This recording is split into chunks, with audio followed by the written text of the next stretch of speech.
제가 여기 와서 우리가 새벽 기도가 보통 이제 다들 5시 정도에 하잖아요. 5시 정도에 하는데 와서 이제 5시 반에 이제 새벽 예배를 하게 되니까 굉장히 여유가 있어서 참 좋다라는 생각을 갖게 됩니다. 그래서 또 다의 나름대로 은혜가 되지 않을까 그런 생각을 갖게 됩니다. 음, 말씀을 전하기 전에 제가 좀 안경을 쓰고 여러분 얼굴을 한번 보고 나서 안경을 다시 벗도록 하겠습니다. 제가 한 2, 3년 사이에 이제 노안이 오기 시작해서 지금 사실 말씀드리면 어제도 이렇게 앉아 계신데 여기 앞에 한 줄, 2줄 정도는 얼굴이 이렇게 선명하게 보이고 저게 원사님인가요? 어떻게 저 정도는 이제 얼굴이 좀 프릿하게 보이는데 언젠가 한 번은 저희 큰 아이가 이렇게 한 10m 앞에서 걸어오는데 제가 누군데 나를 자꾸 이렇게 쳐다보나 이렇게 할 정도로 갑자기 노안이 와가지고 잘 보이지 않는데 앞에 있는 글씨는 잘 보입니다. 그래서 여러분이 어떻게 이쁘게 생겼는지를 지금 보니까 너무 선명하게 잘 보이네. 그래서 이렇게 이쁘고 아름다운 얼굴들을 제가 어제 보질 못해서 참 안타까운 생각이 들기도 하는데 자꾸 이렇게 머리를 숙이는 이유는 또 뭔가 싶은 생각이 듭니다. 하여튼 이렇게 이 새벽에 함께 새벽을 깨우고 기도할 수 있어서 진심으로 감사를 드립니다. 그만 뻗도록 하겠습니다. 다 봤으니까. 오늘 하나님을 사실은 감동이라는 제목이긴 한데 보면 하나님을 감동케 한 사람이라는 제목 가지고 함께 좀 말씀을 나눴으면 좋겠습니다. 오늘 우리가 보았던 말씀 그리고 우리가 앞으로 또 새벽 시간을 통해서 나눌 말씀이 사무엘하 7장, 8장 사실은 한 9장까지 계속 보았으면 좋겠는데 모르겠습니다. 9장까지 다 볼 수 있을지 모르겠지만 7장, 8장, 9장을 통해서 하나님께서 다윗에게 주시는 그 복의 이야기가 굉장히 선명하게 잘 나타나고 있습니다. 우리가 성경을 바라보면서 저도 그러하고 여러분도 그러하지만 아마도 공통적으로 생각하게 되는 어떻게 보면 하나님의 사람들 가운데 우리가 여러 사람들을 이제 선택을 하게 되면 늘 빠지지 않는 사람 가운데 한 사람이 아마 요셉일 것이고 또 늘 빠지지 않는 사람 가운데 한 사람이 사무엘일 것이고 늘 빠지지 않는 사람 가운데 한 사람이 아마 다니엘이 아닐까라는 생각을 갖게 됩니다. 여러분 사실 이 요셉과 사무엘과 다니엘의 공통점을 생각을 해보게 되면 그 처음 출발도 그 과정도 그 마지막도 한결같은 믿음의 삶을 살아갔다라는 것이죠. 소위 얘기해서 입장과 퇴장이 그리고 동기와 과정과 결과가 한결같은 모습으로 살아갔습니다. 그러니까 어제 나누었던 말씀으로 우리가 좀 비교해서 생각을 해보게 되면 예수 믿어 구원받았던 그 상태, 그거 어떻게 보면 하나님께 받았던 은혜의 그 뜨거운 은혜 이야기가 삶을 살아가면서 하나님 나라 가는 그날까지 변치 않았던 소위 얘기해서 그리스도인답게 구원받은 자답게 그렇게 살아갔던 성경 속에서 몇 안 되는 한결같은 신실한 믿음의 삶을 살아갔던 대표적인 사람이 아마 요셉과 그리고 사무엘과 다니엘이 아닐까라는 생각을 갖게 됩니다. 여러분 동의가 되십니까? 그런데 또 우리가 말씀을 통해서 생각하게 되는 그러면서도 늘 빠지지 않는 믿음의 사람 가운데 한 사람이 오늘 우리가 살펴볼 누굽니까? 다윗에 관한 이야기입니다. 다윗에 관한 이야기. 그러니까 사실은 다윗은 어떤 면에서 보면 조금은 인간적인 연약함이 분명히 있었던 그런 대표적인 믿음의 사람일 것입니다. 어떤 인간적인 연약함이 있었습니까? 여러분 가장 그 대표적인 이야기가 밧세바를 범했던 이야기고 그 이후에 그것을 무마하기 위해서 그의 남편이었던 이 충직한 군인이었던 장수였던 우리아를 사지로 내몰아서 그를 죽이게 하고 그것을 감추면서 모든 것들을 무마하려고 했지만 그럼에도 불구하고 이런 어떤 인생의 연약함이 있었지만 그가 통렬히 회개했고 그래서 그런 인생을 가지고 하나님께서 사도행전에서 뭐라고 그를 말씀하고 있습니까? 내 마음에 맞는 사람이다라고 이렇게 말씀을 하고 있습니다. 그리고 또한 그의 어떤 연약함이 있었음에도 불구하고 오늘 말씀을 바라보게 되면 왜 그가 하나님 보시기에 하나님을 감동케 할 만한 인생이었는지를 오늘 말씀 가운데 너무나도 선명하고 분명하게 잘 나타나 있다라는 것입니다. 그래서 그 말씀을 중심으로 오늘 이 아침에 좀 생각해 보았으면 좋겠고 우리의 모습을 통해서도 하나님께서 감동케 하신 하나님이 감동하실 만한 그런 삶을 살아갈 수 있기를 주 이름으로 축원합니다. 여러분 사무엘 상하의 말씀들 가운데 특별히 다윗의 이야기가 굉장히 많이 흘러가고 있는데 사무엘하 7장에서 8장, 9장의 이야기는 소위 해서 다윗의 복의 이야기고 다윗의 언약이 오늘 7장 우리가 읽었던 말씀 가운데 체결되어지고 있습니다. 소위 다윗의 언약인데요. 그 말씀이 우리가 다 읽지 못했지만 오늘 말씀 가운데 8절로부터 시작해서 8절, 9절로부터 시작해서 16절까지의 말씀 가운데 소위 다윗의 언약이 체결되어지게 됩니다. 이 말씀은 하나님께서 일방적으로 이 다윗에게 베풀어 주신 은혜이자 계약이라고 말씀드릴 수 있는데 하나님의 무조건적인 축복이 담겨져 있습니다. 그리고 그게 어디까지 연결되어지느냐? 예수 그리스도까지 연결되어지게 됩니다. 여러분 그래서 마태복음 1장 1절이 어떻게 시작하고 있습니까? 아브라함과 다윗의 자손 예수 그리스도의 계보라. 아브라함에게 약속하셨던 그 복의 이야기, 그것이 다윗을 통해서 누구에게 완성되는 겁니까? 예수 그리스도를 통해서 완성된 줄로 믿습니다. 여러분 그래서 하나님이 다윗에게 주셨던 그 복의 구체적인 이야기가 8절로부터 16절까지 있는데 이 말씀은 네가 나를 사랑하지 않아도 네가 나를 버린다고 할지라도 나는 끝까지 너를 사랑하겠고 너를 복주겠고 너를 책임지겠고 너를 인도하겠다라는 말씀이 8절로부터 16절까지의 말씀 가운데 있습니다. 여러분 그래서 하나님 제게도 이런 복을 주시옵소서 그런 마음을 가지시고 우리 길지만 8절에서부터 16절까지의 말씀을 함께 한 목소리로 다 같이 우리 8절로부터 16절 찾으셨죠? 찾으셨으면 함께 한 목소리로 우리 봉독하도록 하겠습니다. 시작. 그러므로 제 내 종 다윗에게 만군의 여호와께서 이와 같이 말씀하시기를 내가 너를 목장 곧 양을 따르는 데에서 데려다가 내 백성 이스라엘의 주권자로 삼고 내가 가는 모든 곳에서 내가 너와 함께 있어 내 모든 원수를 내 앞에서 멸하였은즉 땅에서 위대한 자들의 이름같이 내 이름을 위대하게 만들어 주리라. 내가 또 내 백성 이스라엘을 위하여 한 곳을 정하여 그를 심고 그를 거주하게 하고 다시 옮기지 못하게 하며 악한 종류로 전과 같이 그들을 해하지 못하게 하여 전에 내가 사사에게 명령하여 내 백성 이스라엘을 다스리던 때와 같이 아니하게 하고 너를 모든 원수에게서 벗어나 편히 쉬게 하리라. 여호와가 또 내게 이르노니 여호와가 너를 위하여 집을 짓고 내 수완이 차서 내 조상들과 함께 누울 때에 내가 내 몸에서 날 내 씨를 내 뒤에 세워 그의 나라를 견고하게 하리라. 그는 내 이름을 위하여 집을 건축할 것이요 나는 그의 나라 왕위를 영원히 견고하게 하리라. 나는 그에게 아버지가 되고 그는 내게 아들이 되리니 그가 만일 죄를 범하면 내가 사람의 매와 인생의 채찍으로 징계하려니와 내가 내 앞에서 물러나게 한 사울에게서 내 은총을 빼앗은 것처럼 그에게서 빼앗지는 아니하리라. 내 집과 내 나라가 내 앞에서 영원히 보존되고 내 왕위가 영원히 견고하리라 하셨다 하라. 아멘. 여러분 특별히 이 8절로부터 16절 말씀을 바라보게 되면 무려 동사가 23개가 등장하고 있는데 그것의 모든 주어, 모든 주체는 다 누구십니까? 하나님이십니다. 그러니까 한마디로 내가 너를 위해 일하겠으니 너는 가만히 있어. 내가 너를 위해서 복주겠으니 너는 가만히 있어. 이렇게 지금 말씀을 하고 있는 것입니다. 여러분 전적인 하나님의 복의 이야기, 축복의 이야기가 오늘 우리가 읽었던 말씀 가운데 흘러가고 있습니다. 저는 저와 여러분도 이 복을 누리고 받을 수 있기를 주의 이름으로 축원합니다. 과연 어떻게 하면 그럼 이 축복을 우리가 받을 수 있는지에 대해서 좀 생각해보는 그런 시간이 되었으면 좋겠습니다. 어떻게 하면 그런 축복을 받을 수 있을까? 말씀을 바라보게 되면 오늘 우리가 읽었던 말씀 가운데 1절, 2절 말씀을 바라보게 되면 이렇게 우리 가운데 말씀을 하고 있습니다. 우리 1절, 2절 말씀도 함께 다시 한번 보도록 하겠습니다. 시작. 여호와께서 주의 모든 원수를 무찌르사 왕으로 궁에 평안히 살게 하시매 한때 왕이 선지자 나단에게 이르되 볼지어다 나는 백향목궁에 살거늘 하나님의 괴는 휘장 가운데 있도다. 아멘. 여러분 제가 오늘 제목 말씀처럼 이 7장 1절 2절의 말씀을 바라보게 되면 지금 다윗이 하나님의 마음을 감동케 할 정도로 하나님을 굉장히 흐뭇하게 만들었던 믿음의 고백을 우리 가운데 들려주고 있습니다. 지금 다윗이 하나님이 주신 평안 속에서 소위 얘기해서 그 인생의 가장 최고의 지금 정점을 찍을 때였습니다. 그러니까 여러분 생각해 보십시오. 다윗이 사울에게 쫓겼던 10여 년의 굉장히 힘들었던 시간들 그 가운데 하나님이 은혜 주셔서 그리고 사울이 길보아 전투 가운데서 죽게 되어지고 그 이후에 그 이후에 이제 조금 평안이 찾아오고 사실은 헤브론에서 한 7년 정도 반쪽짜리 왕의 모습을 가지고 있었지만 이제는 예루살렘까지 오게 되었습니다. 왕 중의 왕이 되었고 잃어버리던 언약궤도 예루살렘으로 오게 되어서 그리고 이제 모든 것들이 다 이루어지고 주변에 있었던 대적들도 웬만큼 다 정리된 상황이기 때문에 굉장한 평안 가운데 있었습니다.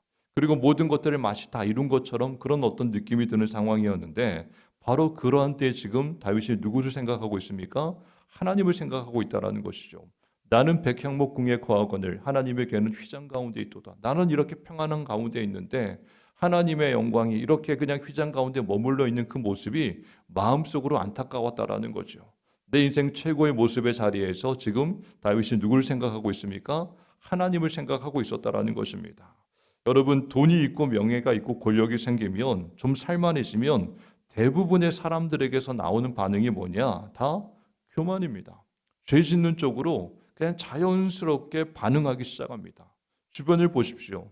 내게 힘이 생기고 내게 능력이 생기고 내게 권력이 생기고 내게 돈이 생기면 사람들은요 죄된 본능을 가지고 있기 때문에 가만히 내버려 두면 그거 가지고 그 힘 가지고 그 능력 가지고 죄 짓는 쪽으로 그냥 자동적으로 반응하기 시작합니다.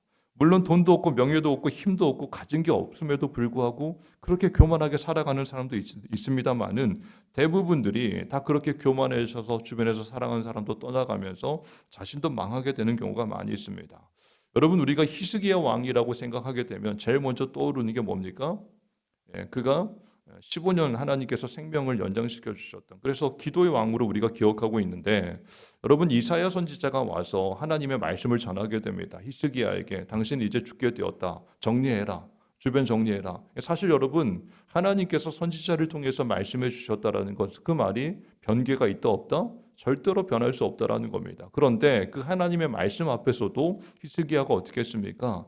하나님 앞에 낯을 벽을 향해서 통곡하며 성벽을 향한 것, 성전을 향한 것이죠. 기도하면서 그가 금식하며 하나님 앞에 나아갔었을 때 하나님께서 그의 생명을 15년이나 연장시켜 주신 줄로 믿습니다.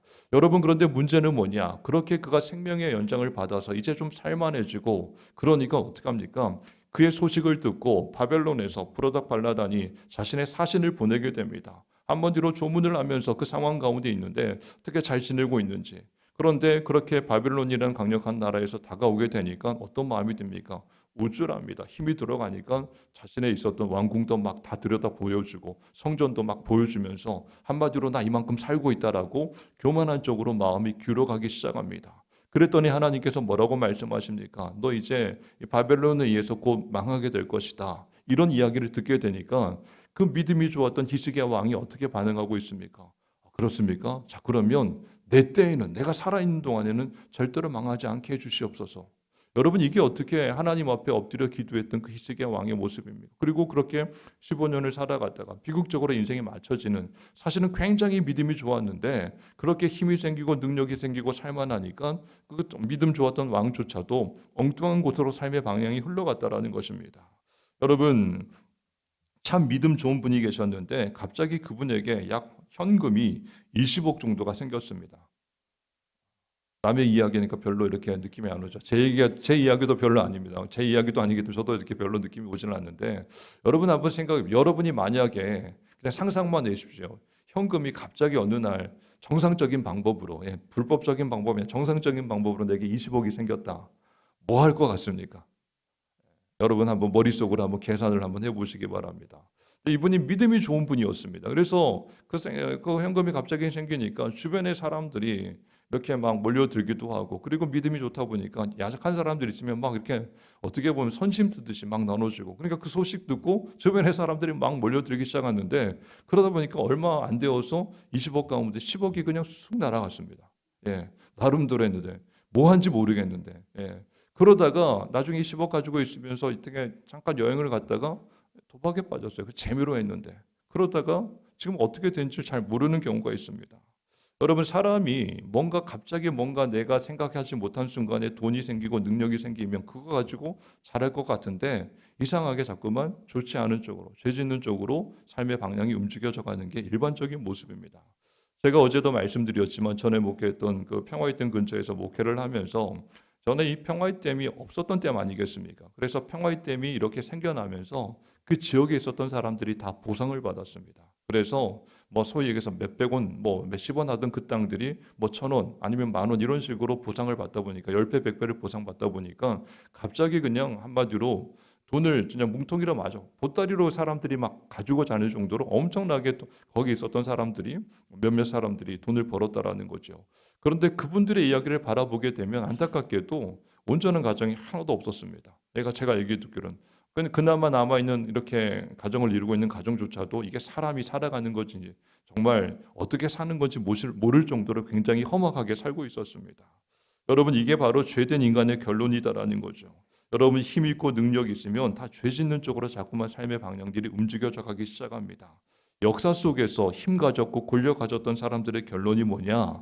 다 자기 힘 자랑하다가 다 망했습니다. 그런데 지금도 계속해서 사람들은 그 길을 그대로 걸어가고 있습니다.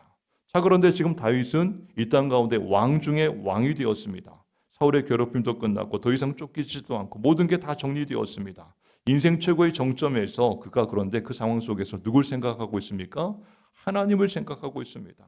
여러분 다시 한번 우리 2절 말씀을 보셨으면 좋겠는데 오늘 말씀 2절이 가장 핵심적인 말씀 가운데 한 절인데 함께 보십니다. 시작. 왕이 선지자 나단에게 이르되 볼지어다 나는 백향목궁에 살거늘 하나님의 궤는 휘장 가운데 있도다. 나는 이렇게 편하게 살아가고 있는데 하나님의 전이 하나님의 궤가 휘장 가운데 사실 하나님께서 그렇게 광야 가운데에서 이렇게 성막을 만들고 성소 지성소를 다 디자인해서 모세를 통해 말씀하지 않았습니까?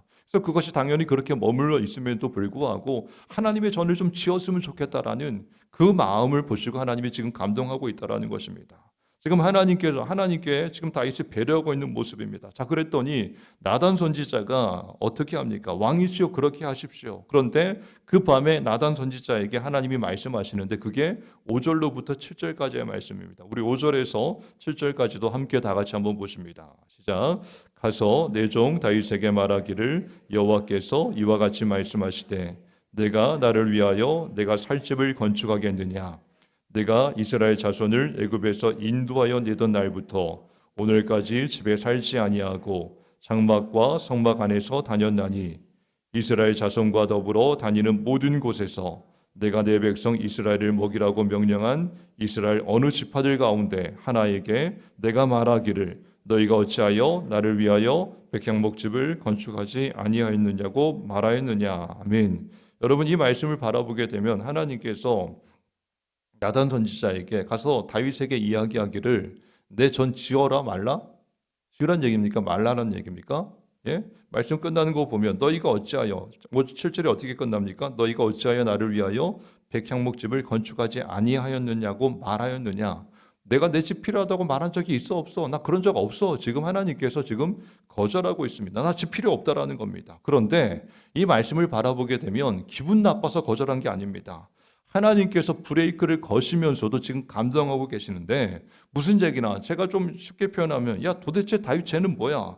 인간 중에 저런 인간이 있어? 나를 생각하네? 나를 생각하네? 지금 하나님이 그렇게 지금 반응하고 있는 겁니다. 한마디로 하나님이 감동하고 계시는 건데 여러분 이게 하나님이 감동하시고 계시다라는 것을 우리가 어떻게 알 수 있느냐? 거절하시면서도 그 이후에 8절로부터 16절 우리가 읽었던 말씀 가운데 하나님의 전무후무한 축복이 지금 다윗과 다윗의 가문 가운데 주어졌다라는 겁니다. 만약에 하나님이 싫었다라면 야 네가 뭔데 내 전을 나는 무서부지한 나는 하나님이야. 나는 내가 어느 곳에 갇혀 있는 존재가 아니야.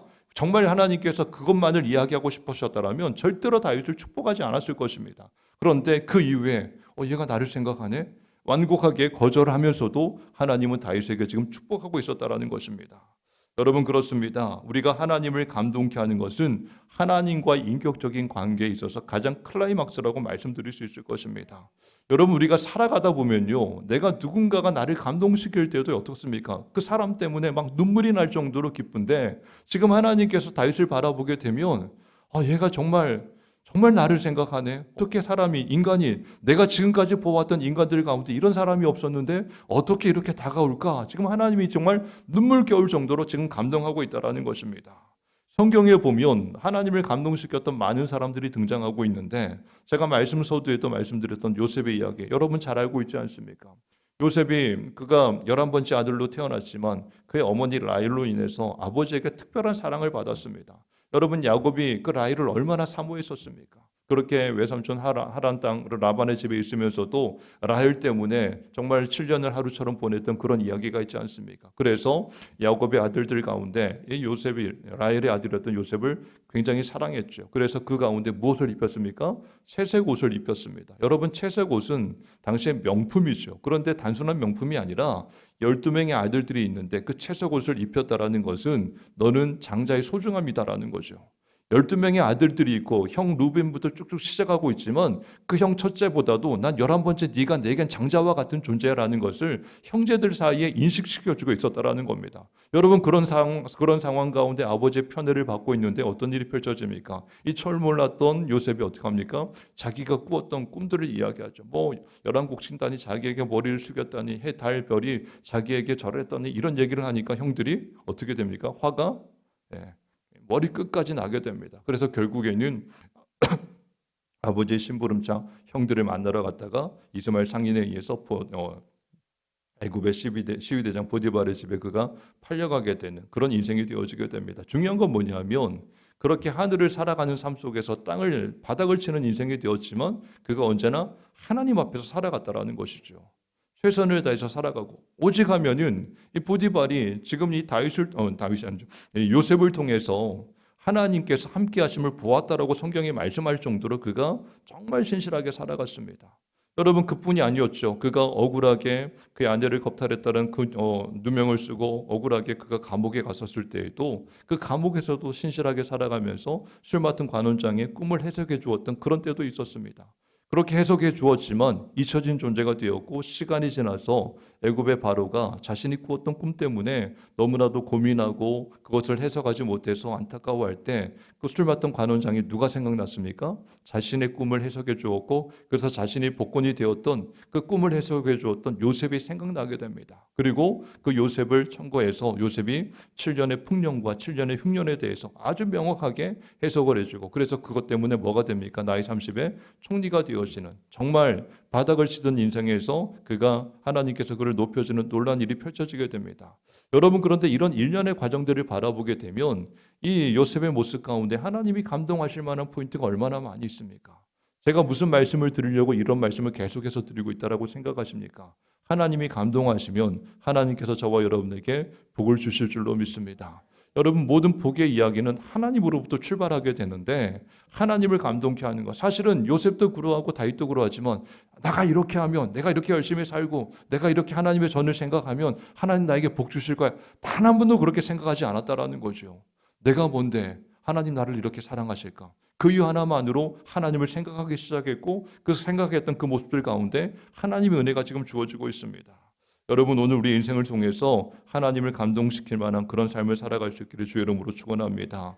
다니엘도 마찬가지였죠. 그가 왕족에서 15세 어간의 젊은 나이에 하루아침에 나라가 망해서 포로로 끌려갔지만 그 가운데서도 뜻을 정하게 됩니다. 왕에게 바쳐준 포도주, 음식들 다 거부하게 되죠. 특별 케이스였습니다. 그런데 그 모든 것들을 거부했을 때 하나님이 감동하시고 그에게 지혜를 10배나 주시고 꿈을 해석할 수 있는 능력까지 그에게 주신 줄로 믿습니다. 여러분, 우리가 하나님이 감동하시면 하나님은 우리에게 그냥 누구보다 조금 낮게 우리를 사용하시는 것이 아니라 여러분 10배의 지혜는요 완전한 탁월합니다. 피할 수가 없지요.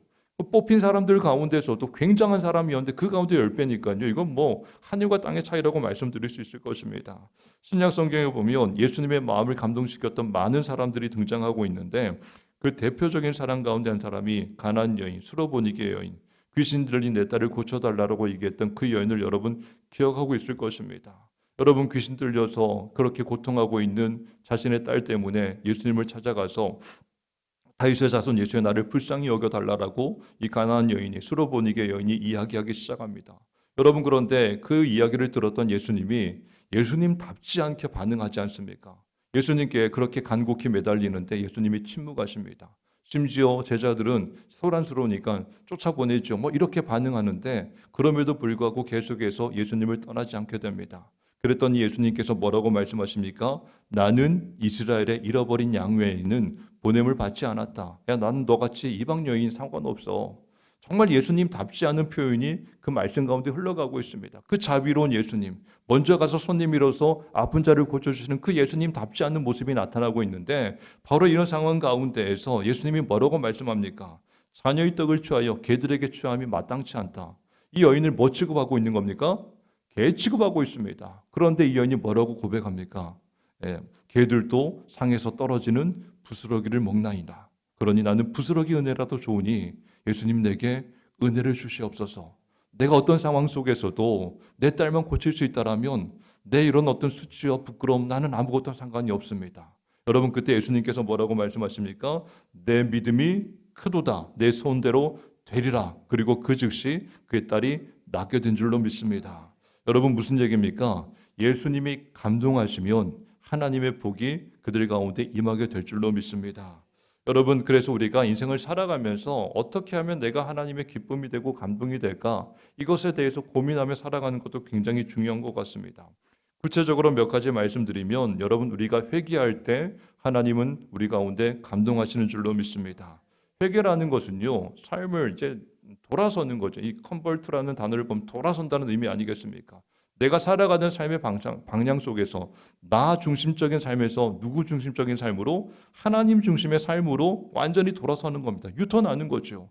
내가 열심히 달려와서 여기까지 왔지만 이게 하나님 원하시는 삶이 아니면 언제든지 내가 생각했을 땐 거의 99%를 이루고 애쓰고 수고했던 삶이지만 그 속에서 멈추고 돌아설 수 있는 게 바로 회개다라는 것이죠. 여러분 그래서 회개가 하나님을 감동케 하는 겁니다. 회개는 내가 전적으로 하나님 앞에 실패했다라는 것을 고백하는 겁니다. 내 삶의 방식으로는 도저히 살아갈 수 없다라는 거죠. 그래서 이제는 내가 하나님의 방식으로 살아가겠습니다라는 것이 바로 회개입니다. 여러분 오늘 우리의 삶 속에서 날마다 진정한 회개가 일어날 수 있기를 주 이름으로 축원합니다. 회개할 때 하나님이 감동하십니다. 또한 용서할 때도요 하나님이 감동하시는 줄로 믿습니다. 여러분 그래서 예수님의 십자가가 하나님을 감동하게 하신 줄로 믿습니다. 여러분 십자가를 생각해 보십시오. 예수님께서 그 십자가 지시기 전까지 정말 밤새 끌려가셔서 그렇게 매맞고 침뱉음 당하고 고통당하고 채찍질 당하고 근데 그럼에도 불구하고 이 땅에 오셨던 그 목적과 이유를 달성하기 위해서 끝까지 용서의 길을 걸어가기 시작하십니다. 저들의 죄를 사하여 주시옵소서. 나를 핍박했던, 나를 욕하고 나를 때렸던 저들을 사하여 달라고 고백하게 됩니다. 그래서 그 용서가 하나님을 감동케 하시고 우리 가운데 구원의 문이 열리게 된 줄로 믿습니다. 여러분 살다 보면 정말로 분해서 내 눈에 눈물 나게 했으니 너도 한번 피눈물 흘려봐. 이런 마음 들 때가 있습니까? 없습니까? 볼 때마다 나를 뒤집어 놓는 사람이 있습니다. 내가 마음을 잡고 기도하고 내가 손으로 다가가지만 그 손조차도 이용해 먹는 악한 사람들이 늘 우리 주변에 있을 수 있다라는 거죠. 여러분 그런데 그 악한 이렇게 나를 힘들게 했던 그 상황 속에서 그러나 내가 하나님 말씀 의지하고 다시 한번 십자가를 의지하고 저 인생을 용서하기를 원합니다. 여러분 내가 내 마음과 내 판단과 내 상황과 내 감정으로는 되어지지 않지만 이게 하나님이 원하시는 삶이기 때문에 내가 용서를 선언합니다. 내가 용서를 선포합니다. 여러분 그때 하나님께서 감동하시는 줄로 믿습니다. 그때 우리 가운데 은혜를 주신다라는 것이죠. 여러분 용서라는 게 어떻게 보면요 내가 죽는 겁니다. 여러분 용서가 쉽습니까? 그냥 일상의 삶의 자리 속에서 부딪히면서 그냥 지나가는 인생들 가운데 별로 없지만 정말 살아가면서 쌓이고 또 쌓이고 나를 볼 때마다 힘들게 만드는 그 사람을 위해서 내가 그 사람을 용서한다라는 것은 내가 십자가 가운데 죽지 않고는 펼쳐질 수 없는 이야기다라는 것이죠. 여러분 용서한 것 같지만 저도 제가 목사지만 이 사람 내가 용서한 것 같지만 때로는 뒤돌아서면서 더 자꾸 막 하나님 저 사람 용서합니다라고 했는데 기도하고 뒤돌아서서 막 화가 더 날 때가 간혹 있었던 것 같습니다. 더 싫어지기를 반복할 때가 있습니다. 그래서 용서하기보다는 차라리 내가 죽는 게 나을 정도로 때로는 정말 용서가 어려울 때가 있다라는 거죠. 그런데 그럼에도 불구하고 내가 십자가를 의지하면서 용서하기 시작하면 하나님의 복이 우리 가운데 임하게 되심을 여러분 믿으시기 바랍니다. 겸손도 하나님을 감동케 하는 거죠. 수로보니게 여인처럼 기취급 받으면서도 엎드려서 부스러기 은혜라도 좋으니까 내게 은혜를 베풀어 주시옵소서. 이런 겸손이 하나님을 감동하게 한다라는 것이죠. 여러분 생각해 보십시오. 대부분의 사람들은요. 사업이 좀 잘 되고 물질이 좀 생기면 어떻게 합니까? 이렇게 있던 사람이 고개를 딱 빳빳이 들기 시작합니다. 지역에서 완장이라도 좀 차게 되고 뭔가 이렇게 벼슬이라도 얻게 되면요 사람들이 점점 이렇게 없던 가슴이 막 이렇게 나오면서 그냥 걷는 자세도 막 달라지고 전에는 막 이렇게 걷는 사람이 항상 보면 나를 좀 바라보라고. 이게 사람의 모습입니다. 여러분 배웠다 싶으면 가방끈 가지고 자랑하고요. 얼굴이 예쁘면 어떡합니까? 매일 거울아 거울아 세상에서 누가 제일 예쁘냐. 여긴 그래도 될 분들이 꽤 여러분 계신 것 같습니다. 아멘, 예, 아멘이십니다. 예, 예. 그 자신감 좋습니다. 예. 여러분, 올라갈 때까지 올라갔는데 하나님이 하셨죠. 이렇게 이야기하는 분들, 그런 분들을 통해서 하나님께서 감동하시는 줄로 믿습니다. 하나님의 전적인 축복은요, 우리가 하나님을 생각함으로 내가 그럼에도 불구하고 내 생각과 내 감정을 내려놓고 주님 바라보기 시작하면 그 자체만으로 하나님 기뻐하신다라는 것이죠. 여러분 또한 인내가 하나님을 감동케 하시는 줄로 믿습니다. 야고보서 1장 12절에 보면 시험을 참는 자는 복이 있나니 이는 시련을 견뎌낸 자가 주께서 자기를 사랑하는 자들에게 약속하신 생명의 면류관을 얻을 것이기 때문이다라고 말씀을 하고 있습니다. 시험을 참는 자에게 생명의 면류관을 주실 줄로 믿습니다. 제가 어제 저희 교회 장례가 나서 밤늦게 서울에 다녀왔는데 말씀을 전하고 나서 저희 교우분들이 그래서 몇몇 분들은 먼저 가시고 앞에서 이렇게 만나서 잠깐 다녀왔는데 가서 어떤 말씀을 전할까 고민을 하다가 권사님의 어머님이 이렇게 소천을 하셨습니다. 그러면서 어머님들에 대해서 생각해 보면서 인내라는 단어가 떠오르더라고요. 여러분 생각해 보십시오. 우리 어머님 세대, 아버님 세대가 얼마나 참고 또 참고 또 참고 또 참고 외로워도 슬퍼도 나는 안으로 막 울면서 얼마나 많이 참았습니까? 여러분 그런데 고린도전서 13장에 보면 사랑에 대해서 이야기하면서 사랑은 오래 참고라고 이야기하는데 모든 것을 참으면 나중에는 모든 것을 견딘다. 인내에 관해서 계속적으로 사랑이다라고 말씀을 하고 있습니다.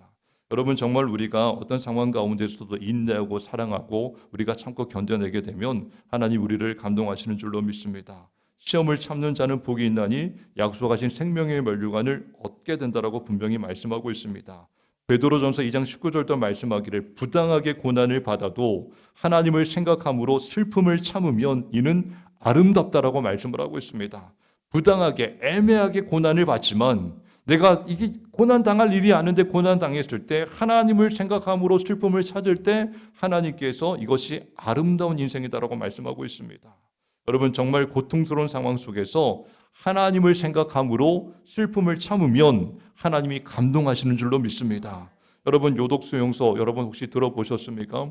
제가 1995년으로 기억하는데요. 벌써 시간이 31년 전이죠. 제가 대학교 그때 이제 2학년 때 정도 되어지는 것 같은데 저희 고향교회에서 한 분이 북한에서 탈북한 분이라고 이야기하면서 자신이 요독수용소에서 나왔던 이순옥이라는 사람이라고 이야기하면서 벌써 꽤 오래되었는데 그 수용소 가운데 정치범 4.3검 수용소가 있는데 자기도 모르게 끌려갔다라고 이야기합니다. 아직도 제가 기억 속에 많이 남는데 그러면서 꼬리 없는 짐승이라는 책을 정말 어떻게 보면 간증과도 같은 이야기니까 하나님 모르는 사람이 하나님 만나게 되었던 이야기고 내가 하늘이라고 불렀던 그 하늘이 알고 보니까 하나님이라고 그가 나중에 고백하는 그런 이야기들이 있는데 그 중에서도 그 수용소 가운데서도 가장 악랄한 곳이 주물을 만드는 곳, 영광로에 있어 주물을 만드는 곳이었는데 거기 가보니까 처음에는 웬 난장이들이 한 1m 정도 남짓한 사람들이 보이더래요. 난장이들이 저렇게 많은가 보니까 이 사람들이 대부분의 사람들이 거의 대부분 기독교인이었는데 그 주물 공장에서 뼈와 척추가 다 이렇게 어떻게 보면 녹아 내려가지고 난장이처럼 사람들이 키가 1m까지 이렇게 줄어들었다라는 거죠. 그리고 보니까 검은 옷을 입었는데 보니까 옷을 하나도 입지 않았습니다. 다 그냥 숫덩이가 되어버렸습니다. 그런데 그때 그분의 간증에 의하면 뭐라고 이야기했냐? 그런 상황 속에서도 너희들가 믿는 그 하늘을 부인하지 않겠느냐라고 하는데 단 한 사람도 부인하지 않았다라는 것이죠. 그러면서 믿음을 지키는 그들의 모습들. 지금 여전히 답답한 상황이고 어떻게 보면 굉장히 어려운 북한의 모습이지만 여전히 그 땅 가운데서 그런 믿음의 삶을 살아가고 있는 정말 하나님께 숨겨진 남겨진 7천인과 같은 그런 믿음의 사람들이 저는 그 땅에 있다라고 분명히 믿습니다. 여러분 그런 인생들을 통해서 하나님이 분명히 감동받으시는 줄로 믿습니다. 시험을 참는 자는 복이 있나니 그들에게 생명의 면류관이 주어질 줄로 믿습니다. 한 줄의 약속의 말씀이지만 그 말씀을 생명처럼 새기면서 그 말씀에 목숨을 걸고 그 말씀을 내 삶으로 이끌어갈 때 그때 하나님께서 우리의 삶을 복주신다라는 것이죠. 여러분 지금 혹시 참기 어려운 고난이 있습니까? 하나님을 생각함으로 참으면 하나님의 축복이 저와 여러분 가운데 임하게 될 줄로 믿습니다. 때로는 하나님께서 우리가 헌신할 때 하나님이 감동하십니다. 여러분 옷값을 깨뜨렸던 여인의 모습들, 과부의 그 두렵던 적은 돈입니다. 여러분 땡그랑하고 떨어지는 것, 모든 사람들이 다 보고 있는 상황 가운데 그러나 자신의 전부를 드렸다라고 예수님 칭찬해주고 있지 않습니까? 다윗이 자신의 삶을 드려서 오늘 성전을 지으려고 할 때 그 마음이 하나님이 감동하게 됩니다. 여러분 다윗을 대신해서 나중에 누가 성전을 짓게 됩니까? 그의 아들 솔로몬이 성전을 짓게 되지 않습니까? 솔로몬이 하나님을 감동했던 첫 번째 포인트가 무엇이었습니까? 1,000번째였습니다. 1,000마리의 짐승들, 그리고 그 소를 하나님 앞에 드려줬던 그 모습들 가운데 하나님께서 감동하시고 뭐라고 이야기합니까? 내가 네게 무엇을 줄고? 그랬더니 솔로몬이 무엇이라고 대답합니까? 듣는 마음을 주시옵소서.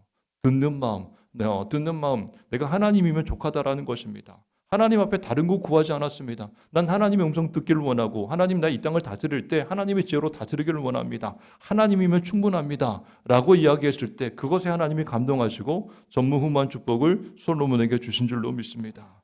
여러분 이 모든 것들을 가만히 생각해 보게 되면 하나님 때문에 참고 견디고 용서하고 회개하고 이해하고 하나님으로 인해서 내 삶 가운데 하나님을 바라보면서 살아가는 그 하나하나의 움직임이 하나님을 감동하게 한다는 것이죠. 어찌 보면 그리 대단한 것 같지 않습니다. 일상의 삶의 자리를 살아가면서 힘들고 어려울 때 여러분 살아가다 보면 아플 때가 있고 우리가 살아가다 보면 문제 없는 인생이 왜 없겠습니까? 이런저런 문제가 다 있는데 그럼에도 불구하고 신앙의 자리 지키며 살아가는 것 하나를 통해서 하나님 기뻐하신다라는 것이죠. 여러분 저에게 감동이 되고 하나님께서도 감동이 될 만한 이야기 좀 드리면서 말씀을 좀 정리해 나갔으면 좋겠는데 제가 전도사 시절이죠. 2003년도 처음 이제 단독 목회를 나와서 2004년 정도 되었던 그쯤이 된 것 같습니다. 그래서 2003년도에 나와서 2004년 이제 한 해가 지나가면서 이 춘천 지역에 보면 춘천 그리고 양구 화천 지역에 보면 샤론 선교회라고 있었습니다. 그래서 목사님들이 이렇게 모여서 이제 연초가 되어지면 모여가지고 이렇게 서로 덕담도 나누고 또 식사도 하면서 서로 격려해 주는데 그때도 이제 신년회로 모였으니까 1월 달 정도 조금 지나갔던 것 같습니다. 1월 보통 1월 1일 날 막 모이긴 했었는데 하여튼 그 어간에 모였는데 그때 굉장히 날씨가 추웠습니다. 특별히 2004년은 제가 기억하기를 설날이 되었을 때 그 조금 더 지나가죠. 설날이 되었을 때 너무 추워가지고 시동이 걸리지 않아서 제가 집에 가지 못했던 그런 기억이 있는데 그날도 영하 한 10도 15도 정도 됐던 것 같은데 그냥 모여서 같이 식사를 하면서 있는데 저 옆에 있던 목사님이 저에게 이렇게 얘기를 하더라고요. 정전도사 요즘 어떻게 잘 지내고 있어? 거기는 여기보다 더 추울 텐데 얘기하면서 연료는 어떤 걸 떼고 있어? 기름이야? 아니면 나무야? 아니면 지금 연탄이야? 그런 얘기를 하기 때문에 보일러가 다 터져가지고 그냥 전기장판 깔고 그냥 지내고 있다. 그냥 얘기를 했습니다. 그러니까 물었기 때문에 대답을 한 거죠. 저는 지금도 그러하지만 제가 이렇게 이 목사님이 왜 물었을까 그 생각 없이 너 지금 어떻게 지내? 너 지금 상황이 어때? 그러니까 그냥 팩트만 얘기를 했는데 그것을 가만히 있던 목사님이 야 이렇게 추운데 전기장판 하나로 어떻게 지내? 이런 표현이었죠. 그러면서 갑자기 식사하다가 좀 젊은 쪽에 속했던 어떤 목사님입니다. 전에 보면 이 춘천에 어른 목사님들 많이 있지 않았습니까? 그래서 딱 일어나더니 우리 후배 막내 전도사가 이렇게 어려운 상황 가운데 있는데 제가 얼마나 그때 부끄러웠던 그래서 얘기했던 게 아닌데 그러면서 이 상황이 있는데 자 귀를 기울여 보십시오 했는데 다들 그냥 식사만 하시고 그냥 뿔뿔이 다 흩어졌습니다. 오히려 더 민망했죠. 그런데 한 할머니 목사님이 은퇴를 얼마 앞둔 이제 할머니 목사님이 자기네 교회로 좀 가자라는 겁니다. 그래서 그 목사님하고 몇몇 목사님들 이렇게 젊은 목사님들이 가게 되었는데 목양실에 들어가서 한참을 있었는데 한 20분 정도 됐는데 들어가시더니 오라고 했으니까 저는 그것 때문에 오라고 생각한 것도 모르고 그냥 갔는데 한 20분 정도 왔는데 보니까 이렇게 봉투를 하나 주는데 굉장히 두툼하더라고요. 느낌상 뭐냐면 이거 몇백만 원이 되는 거 아니야? 막 그런 느낌이 들 정도로. 그리고 열어보지도 않고 제가 이제 또 집에 가기 바빠서 그때는 막 춘천에서 그 양구가 1시간 반 정도 걸릴 때 예전에 여러분 아시는 분 아시겠지만 배우령 터널 뚫리기 전에 그리고 그 방산까지 들어가기는 한 2시간 10분 정도 걸렸던 것 같습니다. 그래서 그냥 풀이 났게 돌아오고 그리고 기분 좋은 마음으로 돌아와서 딱 봉투를 이렇게 펼쳐보게 되니까 10,000원짜리 한두 장 있고 다 1,000원짜리였습니다. 근데 세보니까 이게 일부러 그분이 그렇게 했는지 모르겠지만 14만 4천 원이었습니다. 14만 4천. 그 14만 4천 숫자 여러분 아시지 않습니까? 구원받는 영적 이스라엘의 수. 그래서 이분이 이렇게 일부러 했는가. 근데 보니까 그런 것 같지는 않더라고요. 그런데 제가 생각하기를 이분이 이거 하나하나 찾으려고 얼마나 그 집안 구석을 다 두셨을까라는 생각을 갖게 되니까 정말 감동이 되면서 눈물이 핑 돌더라고요. 야, 그 얘기 듣고 자신이 가지고 있었던 거 어찌 보면 할 수 있는 어떻게 보면 최선을 다해서 정말 젊은 전도사를 돕기 위해서 했던 그 모습들, 그 마음 하나가 생각하면서 그 모습을 생각해 보니까 너무 마음이 은혜가 되고 감동이 되더라고요. 여러분, 제가 그때 결단한 바가 있습니다. 나도 이런 목회자가 좀 되어야겠다, 이런 어떤 다짐을 하게 됐는데 그날 저도 감동했고 그날 분명히 하나님도 감동하신 줄로 믿습니다. 제가 제 목회 일기를 좀 소개하면서 말씀을 마쳤으면 좋겠는데 간혹 제가 글을 쓸 때가 있습니다. 뭐 은혜가 되거나 이럴 때 보면 메모를 하기도 하고 좀 길게 쓸 때도 있는데 벌써 1년 전의 이야기인데 제가 말씀 준비하면서 함께 나누면서 말씀 갈무리했으면 좋겠다라는 생각이 들어서 좀 읽어드리도록 하겠습니다. 2025년 1월 12일입니다. 그러니까 작년하고도 벌써 뭐 어떤 좀 시간이 좀 지난 시간인데 제목은 뭐냐? 경호기가 찾아왔다. 이게 제목입니다. 경호기가 누가 찾아왔다? 경호기가 찾아왔다. 나는 경호기를 보면서 살아 있었네라고 얘기했다. 제가 목회 일기 그냥 읽어드리도록 하겠습니다. 그랬더니 경호기가 하는 얘기가 보고 싶었다고. 그래서 목사님 찾았다고. 제가 물었습니다. 어떻게 찾았냐? 네이버 보고 찾았다. 경욱이 자매의 인생은 그냥 그들 스스로가 자라났다고 하는 게 맞을 거다. 아버지는 일을 하긴 했지만 자식들은 뒷전이었고 그리고 여러 차례 그냥 아버지로서의 모습만 있을 뿐이었다. 이 자매들은 스스로가 살 길을 찾아야만 했다. 특히 셋째 경욱이와 넷째 손옥이는 완전 방치된 삶을 살았다. 그런 그들을 마주한 게 2003년 3월이었다. 처음 단독 목회를 시작하면서였다. 양구 방산 오미교회에서 평화의댐에서 가장 가까운 오지마을 교회에서 무너져가는 예배당에 딱 어울리는 아이들이 바로 그들이었다. 처음 예배당은 마치 허름한 창고와 같았다. 십자가가 없었으면 아마 창고라고 사람들이 생각했을 것이다. 이들이 교회에 온 것은 한 가지 굶주림 때문이었다. 음식의 굶주렸고 사랑의 굶주렸다. 늘 배고픈 아이들이었다. 그리고 부끄러움도 없었다. 선옥이는 2학년, 경옥이는 4학년. 바다를 한 번도 본 적이 없어서 양구대교를 건너며 소양강을 보고 바다라고 했던 아이들.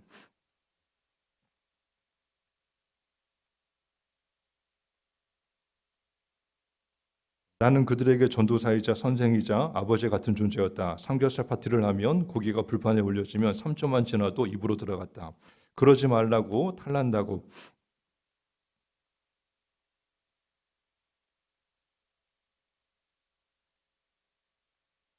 그러다 보니 교회에 와서 음식만 먹으면 탈이 나기 일쑤였다. 처음에는 잘 몰랐다. 그냥 장난 반, 배고픔 반. 아니 걔네들은 늘 배고팠다. 아니 굶주려 있었다. 그러니 배고픔을 채우기 위해 가끔은 집들이 비어있는 틈을 이용해 도둑질을 하기도 했다. 심지어 내 저금통도 교회 헌금도. 처음에는 이런 아이들이 믿기도 배신감을 느끼기도 했다. 내가 해준 게 있는데 동네를 돌면서 어른들에게 죄송하다고 파스토를 찾아가서 사정을 얘기하고 이해를 구하기도 여러 차례. 동네 할머니들도 이런 아이들의 사정을 아니 혼을 내다가도 언제나 돈을 주면서 돌려보냈던 적이 많았다. 그것도 꽤 여러 차례나 말이다. 그때마다 나는 어른들께 죄송하다고. 그런 아이들을 데리고 교회를 와서 혼도 많이 냈다. 너희들 가서 회초리 구해와.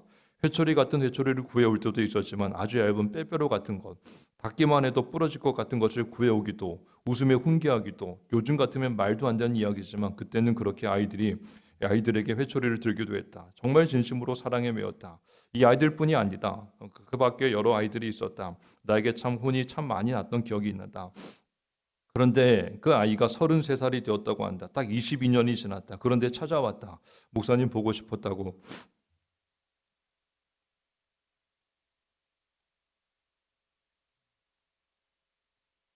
겉은 명품을 휘두르고 차는 수억 원짜리 차를 몰고 왔다. 그런데 보고 싶었다는 얘기가 나 너무 힘들어서 왔다는 얘기로 들렸다. 그래서 그냥 보는 내내 마음이 아팠다.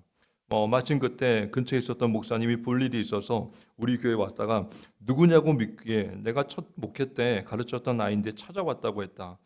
그 목사님이 이야기하기를 목사님이 성공했나 보냐고. 왜냐하면 그때 너무나도 비싼 차를 몰고 왔기 때문입니다. 그래서 제가 그냥 웃고 말았습니다. 찾아와줘서 고맙고 생각해줘서 너무 고마웠다. 그가 찾아왔던 날 임원 헌신 예배를 드렸다. 예고 없이 찾아왔으니 전혀 생각하지 못했고 아내가 예배 전에 문자로 땡땡이 경용기가 인사드리러 예배드리러 찾아왔다라고 문자를 보고 강단을 올랐는데 와르르 눈물이 나기 시작했다. 22년 전으로 그냥 필름이 돌아가면서 나오는 눈물을 주체할 수 없었다. 나의 죄를 정케하사 주의 일꾼 삼으신 구세주의 넓은 사랑 항상 찬송합니다. 나를 일꾼 삼으신 주 크신 능력 주시고 언제든지 주 뜻대로 사용하여 주소서. 겨우 간신히 찬양했다. 예배의 한 권사님이 아내를 통해서 목사님은 320장 찬양을 부르실 때 그렇게 은혜가 되시는가 봐요. 나도 목사님 마음으로 눈물로 감사함으로 찬양하고 싶어요. 그렇게 얘기했다고 한다. 이 찬송이 그렇게 은혜가 되는 찬송인가? 물론 은혜가 된다. 사실 그런데 내가 흘렸던 눈물은 그것 때문이 아니었다. 그래서 나는 경호기를 처음 보면서 나의 첫 마디는 살아 있었네였다. 사라져서 고맙다라는 내 방식의 인사였다. 올해 들어 개인적으로 가장 감사했고 감동했던 순간이었다. 아마 하나님도 감동하셨을 것이다. 제가 작년에 이렇게 일기를 썼던 기억이 있습니다. 여러분은 언제 하나님을 감동케 하셨는지를 좀 생각을 하게 됩니다. 믿음의 삶을 산다라고 하면서 한 번도 하나님을 감동케 한 경험이 없는 것은 아닌가 생각을 하게 됩니다. 때론 하나님은 우리가 살아있는 것만으로도 감동하시는 줄로 믿습니다. 제가 경홍기를 보면서도 그랬던 거지. 견뎌줘서 고맙고 버텨줘서 고맙고 조금만 더 힘을 내. 이런 마음으로 하나님이 우리를 분명히 바라보신다라는 것이죠. 여러분 저도 그러하고 여러분도 그러하고 이 사도행전이 또한 교회가 세워지는 것도 마찬가지지만 살아가면서 왜 힘들지 않을 때가 있습니까? 모두가 지금 어쩌면 우리가 이 새벽에 기도하지만 인생 자체가 그냥 존재하는 자체가 너무 힘들고 견디기 어려울 때도 분명히 있습니다. 그런데 하나님은 그럼에도 불구하고 야 그래도 네가 나를 바라보는구나. 야 그래도 네가 엎드려 기도하는구나. 야 그래도 네가 포기하지 않는구나. 그것 때문에 하나님께서 분명히 기뻐하시는 줄로 믿습니다. 때로는 내가 하나님을 믿으면서도 내가 생각해도 어처구니 없는 삶을 살아갈 때가 있습니다. 그럴 때 내가 돌이키면서 하나님을 바라볼 때 그때 하나님께서 우리를 기뻐하시고 우리를 용서해 주시고 또 하나님이 우리의 인생 가운데 개입하여 주실 줄로 믿습니다. 여러분 다윗이 복받기 위해서 하나님을 생각한 게 절대로 아니었습니다. 생각해 보십시오. 목동에 불과했던 그의 인생을 어느 날 사무엘이라는 선지자가 와서 아버지가 식사 자리에 초대하라고 했지만 그 형들 7은 다 갔지만 그 형제들 사이에 끼지도 못할 정도로 그렇게 존재감 없었던 다윗의 모습이었습니다. 그런 목동이었던 다윗을 하나님께서 불러서 픽업하셔서 기름 부어주시고 그렇게 기름 부어주실 뿐만 아니라 어느 날 보니까 나를 하나님께서 왕으로 세워주셨고 어느 날 보니까 하나님께서 모든 것을 평안해 주셨는데 이게 진짜 내가 여기 있는 게 맞아 이런 마음이 들 정도였다라는 거죠. 그러면서 나는 백향목 궁에 거하거늘 하나님의 귀에는 휘장 가운데 있도다. 그 마음으로 하나님을 바라보기 시작했습니다. 사랑하는 여러분, 오늘 우리의 삶 가운데에서 이 다윗의 마음이 저와 여러분의 마음이 되었으면 좋겠습니다. 사실 우리가 세상 가운데 목적하는 것도 있고 뭔가 이루기를 원하는 것도 분명히 있을 것입니다. 그런데 많이 생각해 보게 되면 그냥 우리가 살아있는 것 이 하나만으로 하나님께서 너무 기뻐하신다라는 것이죠. 아무쪼록 오늘 예배하는 저와 여러분의 인생 가운데에서 할 수 있는 대로 우리가 얼마를 살아갈지는 알지 못하겠지만 살아있는 동안에 하나님을 감동케 하고 하나님을 기쁘게 하시는 그런 인생 살아갈 수 있기를 주의 이름으로 축원합니다.